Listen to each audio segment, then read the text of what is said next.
नमस्कार दोस्तों। भारत के इतिहास में कई रहस्यमयी अपराध दर्ज हैं। भारत के इतिहास में कई रहस्यमयी अपराध दर्ज हैं।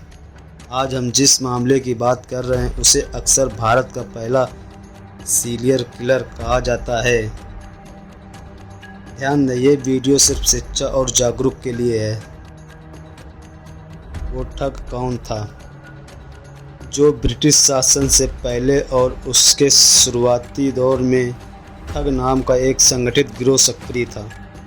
ये लोग यात्रियों के साथ दोस्ती करते, उनका भरोसा जीतते और फिर हत्या करके लूट लेते थे। इसी ठग नेटवर्क से एक नाम सबसे ज़्यादा प्रसिद्ध हुआ, ठग बेहराम। बेहराम कौन था, आइए जानते हैं। बेहराम के बारे में हमें जो जानकारी मिलती है वह अधिकतर ब्रिटिश रिकॉर्ड पर आधारित है।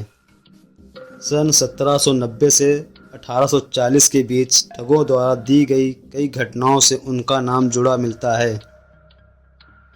कुछ रिकॉर्ड में लगभग 900 हत्याओं का दावा किया गया है, लेकिन आधुनिक शोध बताता है कि यह आंकड़ा पूरे गिरोह की गतिविधियों को जोड़कर बताया गया था, न कि सिर्फ एक व्यक्ति द्वारा।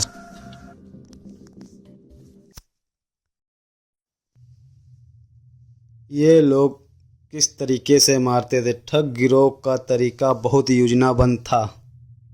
वे यात्रियों के साथ कई दिनों तक चलते, बातें करते, साथ खाना खाते और धीरे धीरे पूरा भरोसा बना लेते थे।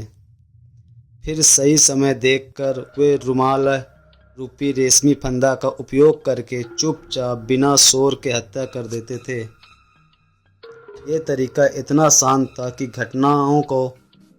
घटनाओं का पता लगाना बेहद मुश्किल होता। यही वजह है कि इससे क्रिमिनल साइकोलॉजी के इतिहास की एक महत्वपूर्ण केस स्टडी माना जाता है।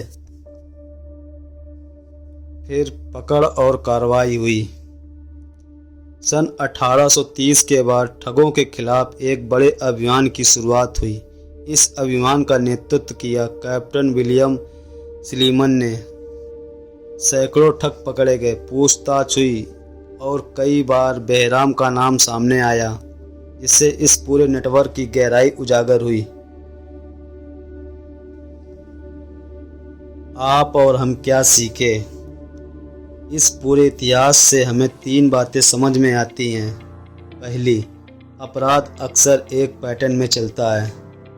दूसरी, भरोसा करना जरूरी है लेकिन सतर्कता उससे भी ज़्यादा। तीसरा, कानून और जांच की मजबूती ही समाज को सुरक्षित रखती है।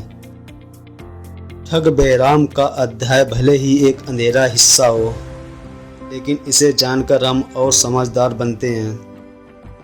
यह वीडियो आपको उपयोगी लगा हो तो इसे लाइक करें, शेयर करें और ऐसे ही और जानकारियों के लिए चैनल को सब्सक्राइब करें।